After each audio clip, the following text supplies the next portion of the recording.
mga mare, ipinagluto ko ngayong aking ina dahil ako ay masipag for the girl.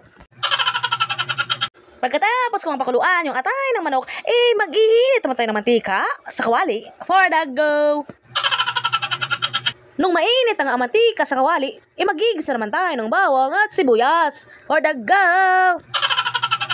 Ipinagsabay ko na nga yung sibuyas at bawang. Maluluto din naman yan. Hay, ginoo ko. Diyan ka naman magaling. Ang ipagsabay sila. Hoy, wag ganon, ginoo ko. Inilagay ko na pala ang atay ng manok.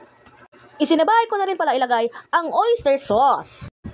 Paghalu-haluin lang natin yan mga mare hanggang sa mahilo-hilo yung mga atay na yan, ginoo ko. Hindi ko na pala yan nilagyan ng magic sarap dahil ako ay masarap. Charot lang. Luto na ang ating atay ng manok.